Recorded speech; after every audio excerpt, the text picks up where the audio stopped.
হজ ইসলামের গুরুত্বপূর্ণ একটি ইবাদত। তবে ইসলামে শুধু ইবাদতের দিকই নয়, মানুষের হক ও দায়িত্ব পালনের বিষয়টিও সমান গুরুত্ব পেয়েছে। তাই কারো ওপর ঋণ থাকলে এবং তা পরিশোধের সামর্থ্য থাকলে আগে ঋণ শোধ করাই উত্তম। কারণ ঋণ মানুষের অধিকার সংশ্লিষ্ট বিষয়, যা ইসলামে অত্যন্ত গুরুত্বের সঙ্গে দেখা হয়েছে। বিস্তারিত ডেস্ক রিপোর্টে। হজ ইসলামের 5টি মূল স্তম্ভের একটি। আর্থিক ও শারীরিকভাবে সক্ষম প্রত্যেক মুসলমানের জন্য হজ ফরজ। তবে অনেকের মনেই প্রশ্ন জাগে, কারো ওপর ঋণ থাকলে বা ঋণ পরিশোধ না করেই হজে গেলে সেই হজ আদায় হবে কিনা। ইসলামী শরীয়তের আলোকে আলেমদের ব্যাখ্যা অনুযায়ী ঋণ পরিশোধ না করেও যদি কেউ হজের সব ফরজ, ওয়াজিব ও শর্ত যথাযথভাবে পালন করেন, তাহলে তার হজ আদায় হয়ে যাবে। অর্থাৎ ঋণ থাকা হজের শুদ্ধতাকে সরাসরি বাতিল করে না। তবে বিষয়টি এখানেই শেষ নয়। ইসলামে ঋণ পরিশোধকে অত্যন্ত গুরুত্ব দেওয়া হয়েছে।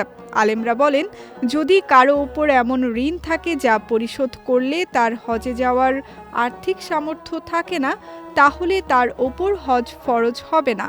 কারণ হজ ফরজ হওয়ার অন্যতম শর্তই হলো আর্থিক সক্ষমতা।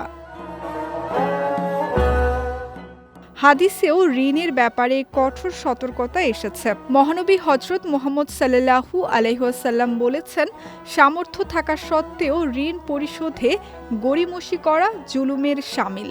আবার শহীদের সব গুনাহ মাফ হলেও ঋণ মাফ হয় না বলেও হাদিসে উল্লেখ রয়েছে।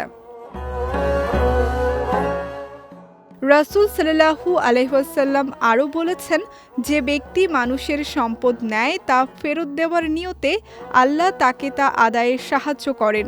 অন্য এক হাদিসে এসেছে, মুমিনের আত্মা তার ঋণের সঙ্গে ঝুলন্ত থাকে যতক্ষণ না তা পরিশোধ করা হয়। ইসলামী চিন্তাবিদদের মতে ঋণ মানুষের হক বা অধিকার সংশ্লিষ্ট বিষয়। তাই নফল হজের চেয়ে ঋণ পরিশোধকে বেশি গুরুত্ব দেওয়া উচিত।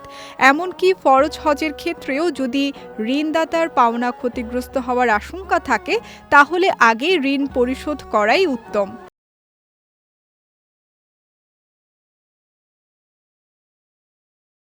তবে দীর্ঘমেয়াদী ঋণের ক্ষেত্রে কিছুটা ভিন্নতা রয়েছে। যদি কেউ নিয়মিত কিস্তি পরিশোধ করেন এবং ভবিষ্যতে ঋণ শোধ করার সক্ষমতা থাকে, তাহলে তিনি হজে যেতে পারবেন। ইসলামের দৃষ্টিতে হজ শুধু ইবাদত নয়, দায়িত্ববোধেরও শিক্ষা। তাই হজে যাওয়ার আগে ঋণ, আমানত ও মানুষের হক পরিশোধ করে দায়মুক্ত হওয়াই উত্তম পথ। বিজয় টিভি নিউজ ডেস্ক।